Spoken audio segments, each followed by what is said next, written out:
My absolute favorite holiday has always been Thanksgiving.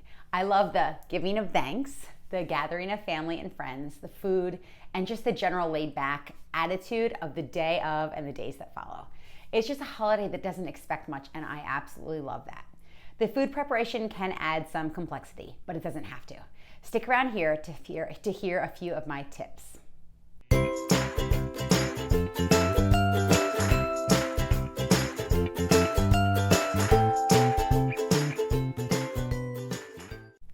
Hey guys, what's up? It's Jenny from On the Epic Journey, and I'm back with part 4 of my Get Ahead of the Holiday video series. This video is all about my favorite holiday, Thanksgiving. So by now, you probably already know where you are headed for this upcoming Thanksgiving holiday, or if you will host. If you're hosting, the first thing I recommend is just planning out the menu. I first write out the menu starting out with the mains and the sides. I personally prefer just a more traditional Thanksgiving with just the turkey, the stuffing, mashed potatoes, gravy, cranberry sauce, and my mom's famous bread. Extra sides such as macaroni and cheese or sweet potato casserole are always fun. From there, I work on desserts, and after that, we plan appetizers. The next thing I recommend that you do is delegate. Do not be too proud, guys. Hosting a meal of this size takes time and effort. Most people who are coming to your house are fully expecting to help contribute with a dish for the meal. The next thing that I would recommend is honing in on the menu, such as the ingredients and what you're going to need to buy. The produce items can be purchased a week or so before Thanksgiving, so that sort of helps. But if you are able to do that, then you can go to other stores if you aren't able to find what you normally would find at the store where you normally shop.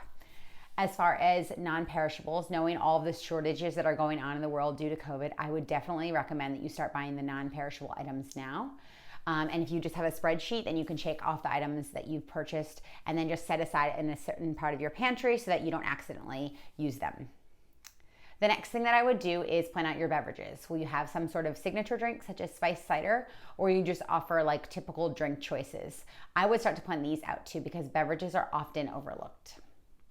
Then the fun part is figuring out the place setting, the plates, the cutlery, serving dishes, serving utensils, and glasses. I would say that if you are able to set the table early, even if you get like a week or two in advance to set up the table space, this will just allow you to figure out what goes where, including what food will go in what dish and what utensils you'll use. I usually just use Post-it notes to map out where everything is going, so there's no question the day of, especially if you have people who are helping. If this is done early enough, then you know what you have and you can plan for gaps. Planning a Pinterest-worthy table is so much fun, but don't stress. The essentials are, well, essential. If you just want to even just have a simple flower arrangement as a centerpiece, that would be wonderful. Another thing to add that's fun are name tags, depending on your guests and if you need to keep people separate. As Thanksgiving looms, I would start to prepare what you can ahead of time. There are quite a few dishes that can benefit from being prepared ahead of time, which is going to allow their flavors to meld, such as stuffing and casseroles. The day or two before, you can really do a lot of prep work, such as chopping any sort of vegetables, peeling potatoes, and just putting them in a pot with water. You can make pies, desserts, crumbles, whatever you're doing, whatever you can do ahead of time, do it. As far as the day of goes, I have learned my lessons many a time on oven space and the time it takes to cook the turkey. I now just start planning out backwards.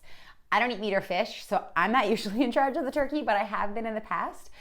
So knowing how much time you'll need to properly cook the bird really does help. If you happen to not be hosting this year like us, we basically just are finding out from the hosts what we can bring, and we're planning it now so we can be prepared. In the end, guys, I really hope that if you're hosting or not, I truly hope that you can enjoy the days leading up to Thanksgiving and most importantly, the day of Thanksgiving. I always laugh when we are done eating. That's a lot of preparation for 15 minutes of eating, but it truly is one of my favorite meals all year long.